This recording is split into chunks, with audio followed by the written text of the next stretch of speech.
Raptor fans, it has been a long time since we've talked Raptor basketball, but let's be honest, we all needed a break. It was a miserable season for the Toronto Raptors, barely squeaking into the play-in, having one game, and then getting knocked out. It was painful. We don't know what direction this team is headed in. They got some big-name free agents going to the market. I don't know what to expect for this team moving forward. But before we get into that kind of stuff, let's talk about the season that was and what went good, what went bad. And there wasn't a whole lot of good. Scotty Barnes didn't really take that next step forward.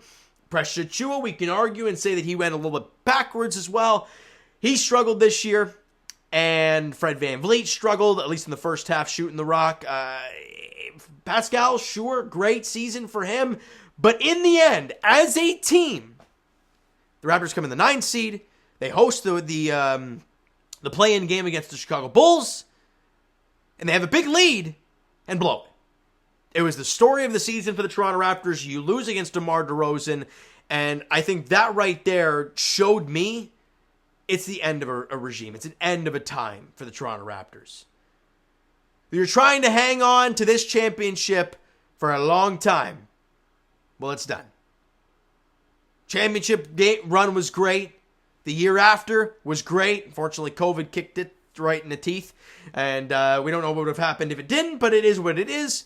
And then after that, it's been kind of just hanging on for dear life. Sure, they came 5th last year and had a great defense in the second half.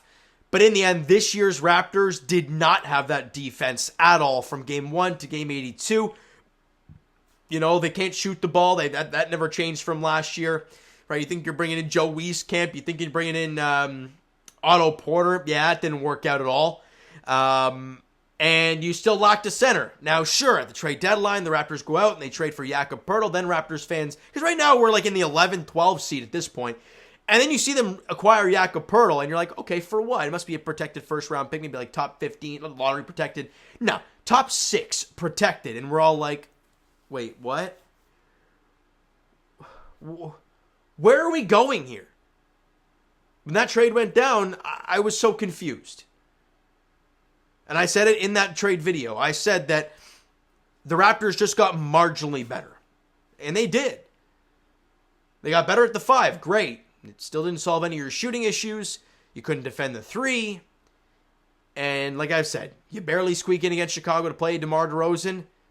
And you blow a big lead and you lose. It was a story of the year. And the offseason begins. Now, all the talk over the final couple weeks of the regular season was Nick Nurse. He was getting a little fired up. And the media was getting fired up. And there's a lot of things going on.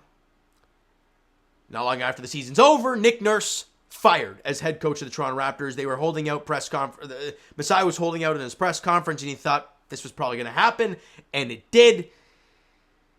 And it's crazy to think that 4 or 5 full seasons ago, that occurred, and great, with the massaging of Nick Nurse from Drake and the Bucks and 1 and all that stuff. It's over. The regime is done. You need to move on from it. And Nick Nurse going is that starting point.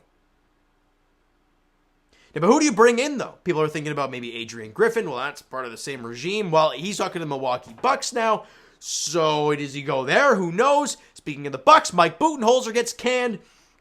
And the Raptors start talking to him. So I don't know. We haven't heard anything about that stuff in a while. So I don't know what happens with the Raptors there. Assuming they'll have a coach. By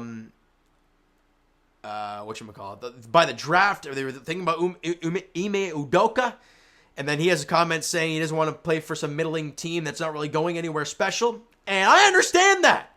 I really do. This core is in the late 20s, and they're in the 9 seed. Like, what are you doing with yourself? So I get it. But now let's get to the offseason itself. The Raptors have some big free agents. Fred VanVleet, Gary Trent Jr., Jakob Poeltl, and Will Barton as well. All the talk about Jakob Poeltl is he's going to be a Raptor. Okay, that's great. What direction are you going, though? How much money are you willing to dish out? And God forbid you let that guy walk. You traded a first-round pick for half a season where you got into a play-in game and lost that one game. It would be a disaster for Masai Ujiri. With Fred VanVleet and Gary Trent, do you bring them back? Like, you were 9 seed with them here. Do you really want to give them big contracts? Let me. Obviously, Gary's still a younger guy. He's only 24 years old. Fred VanVleet, though, same as Pascal, 29. So are you really going to give him that big contract and sit in the 7-8 seed for the next 4 or 5 years, however long his contract's going to be? Or do you sign and trade both of them? I don't know. I don't know what is going to happen. But I'm going to hear all your thoughts on what you want the Raptors to do. Now, before I go any further, I'm going to read out all the free agents for the NBA. It ain't pretty. And Raptors have never been a big free agent team. But I'll read through them anyways. Russell Westbrook, James Harden, Chris Middleton, Kyrie Irving, Kristaps Porzingis, D'Angelo Russell, Kevin Love, Nikola Vukovic, Draymond Green, obviously Fred VanVleet, Harrison Barnes, Jeremy Grant, Karis LeVert, Malik Beasley, Derrick Rose, Christian Wood, Brooke Lopez, Kyle Kuzma, Jordan Clarkson, Josh Hart, Kelly Oubre, Josh Richardson, Dylan Brooks, Dwight Powell, Taylor Horton-Tucker, and we're getting a bunch of guys who are going to be coming off the bench no matter who they play for. So if you're the Raptors, what do? Like, sure, there's some guys there that can impact your team.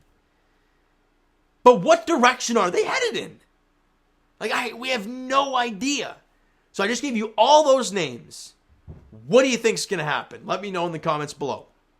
And also, the last thing before I end this off, because I want this to be a discussion between you guys in the comments.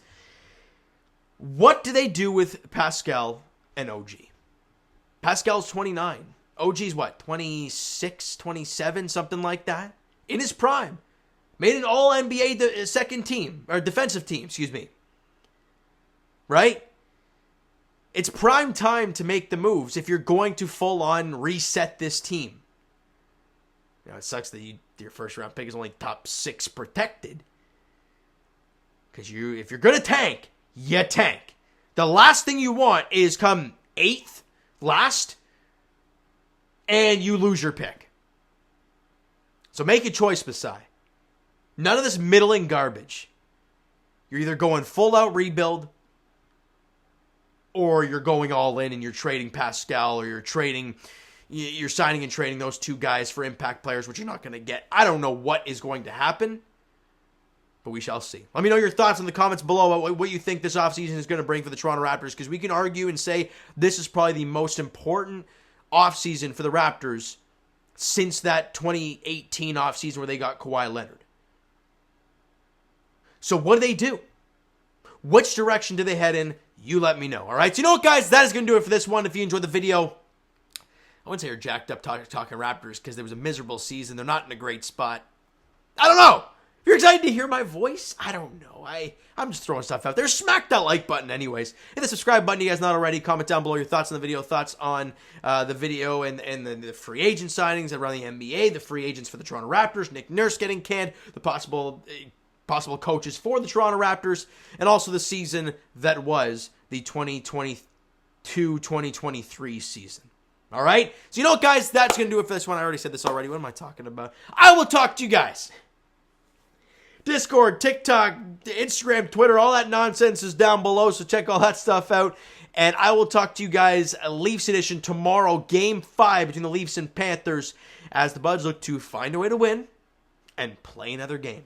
That's the mindset that I have. We'll see how it goes tomorrow night at Scotiabank Arena. As for the Blue Jays, they're in action tomorrow at Rogers Center against the Atlanta Braves. Spencer Strider, Chris Bassett is the pitching matchup there in Game 1 of the weekend set against Atlanta. All right, so, and for the Raptors, you guys know it. I'll be here talking to you throughout the entire offseason. And just to see what the hell goes down. All right, so thank you guys so much for listening and watching. I hope you enjoyed the video and are just waiting and seeing what the hell happens. You're highly anticipated when it comes to what we're going to see this offseason for the Toronto Raptors. We'll talk to you guys then.